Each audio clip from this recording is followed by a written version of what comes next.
Well, now, turning to the other side of the aisle, let's bring in former West Virginia Senator Joe Manchin. Senator, thank you so much, and I'm glad you were here to listen into what the former speaker had to say.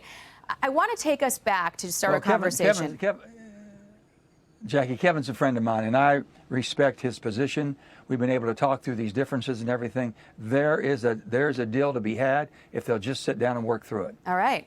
Well, I want to take us back, for the purposes of this conversation, to June 27th, 2022. That was when the Washington Post opinion page accused you of pushing Democrats into catastrophe when you didn't immediately rubber stamp an extension for the ACA subsidies in the Democrats' reconciliation bill. You were asking for things like deficit reduction and means testing to ensure that wealthy families couldn't take advantage of these subsidies. This is what they said about you, quote, "If Democrats don't solve this problem soon, millions of Americans will see their health insurance premiums spike at the beginning of 2023. As of now, Senator Joe Manchin III appears to be the primary obstacle." Fast forward a little over a month, you and Chuck Schumer announced a deal. It included an extension, and AEI wrote at the time, Senator Manchin insisted on deficit reduction. On paper, CBO says it will lower future deficits. But that's only the case because of some questionable assumptions, including the termination of the ARP's schedule of higher ACA subsidies after 2025. So now here we are. Are you at all surprised that Chuck Schumer is demanding nothing less than another full 3-year extension?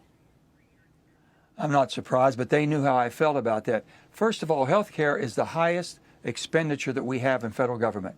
More than Social Security, more than all of the mandated payments that we make, more than the debt of our nation, more than the defense of our nation. So if you don't get a handle on this, you're never going to get a handle on inflation. We knew it was a runaway train, had to be fixed. The deal that was made, the extension on that was made, okay, if you can't get it done, you got one more year to get it done. Oh, let's not do it 1 year. That's an election year. We need 2 years. They knew it had to be fixed. Everybody knew it had to be fixed, and nobody wants to do it. There's going to have to be a hybrid of this, Jackie. The people on the low end of the totem pole that are working, people between $25,000 and $50,000 of income, working themselves off of welfare, they're going to have subsidies in order to have any health care. Above that, let it be market driven. This is never going to be fixed. If you keep throwing subsidies, all you're doing is increasing the price of health care in America. You're not making any changes to fix it and make it more affordable. I want to go back to the first part of your answer just now, because you seem to indicate that the Democrats back then punted it to 2025 so that it could be a political issue that they could skip in the 24 election year, but then it would become a problem for a future Congress. Well, it wasn't going to be. They wanted to get it. Everybody wanted to get everybody on both sides want to get it out of an election year. 2024 is a big presidential election year. 2026 will be a midterm. So they basically split the baby, if you will. They think that would be fine. They're not doing anything to fix it. Right. They're going to kick the can down the road. If you put unlimited subsidies on it, you're going to raise health care more and not make it any better. Give the people control. Put it back in the hands of me and you and all of us who use and buy health care. We'll drive the market. Let us compete. Let us go out and basically, as we do, shop and compare prices, do things that should be done and hasn't been done. And the only people prospering from this is the large companies, the insurance companies and the health care. They're the only ones. As we were just talking with former Speaker McCarthy about this, Republicans are obviously struggling to get a cohesive message together. The conference is split on this issue in both chambers. But is there anything to the Republicans' complaint that it doesn't look like Democrats have any real desire to legislate a solution to this issue, because otherwise they'd be endorsing a bipartisan bill in leadership? We haven't seen that yet from Jeffries or from Schumer. Do you see any signs that Democrats are trying to just prevent a solution, to use it as a weapon in the midterms against Republicans? Jackie, the whole process, political process, has been weaponized by both sides. Democrats are looking at this.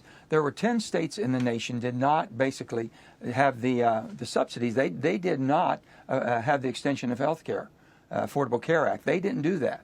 They didn't do the Medicaid extension. 10 states.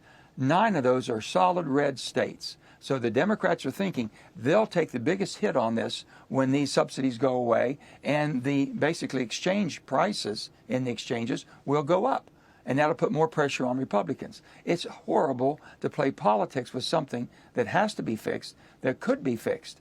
Take care of the people on the low end, make sure they have subsidies, and people over 150 percentile of the welfare, or basically federal poverty guidelines, would be able to shop the market and own their health care.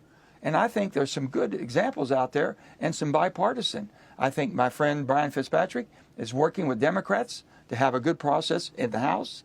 My friend Bill Cassidy is working with some of my Democrat senators to have a bipartisan.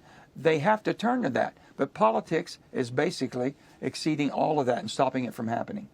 With just about 30 seconds left, do you see this becoming the cause for another government shutdown? God help us if there's another government shutdown. To shut the government down almost 8 weeks, 2 months, they should not have been paid. If anywhere else in America, if you're not working, you don't get paid. Only in Congress can you not work, not do your job, and get paid. That's ridiculous. That has to stop. And I would pity poor Mike Johnson if he thinks he can shut the government down again, or if the Democrats, Chuck Schumer, or anybody else, Hakeem, or anybody thinks that they can shut this government down. John Thune and Chuck Schumer have to get in a room and start working through this. Hakeem Jeffries has to sit down with Mike Johnson and start doing their job. It's not basically coming from the executive branch. This is the legislative branch. Your job is to legislate. Your job is to try to move this country forward and that benefits all of the people, not just one party. That's the problem that we've got. And right now we're in a political cycle. It's going to be very detrimental to whoever in the 26 elections to basically have a balance of what needs to be done, Jackie. I'm just baking them all. Kevin knows how it used to work. We used to sit down and work through it. It needs to do that today. It is a live issue and affects a lot of people. We will continue to track it.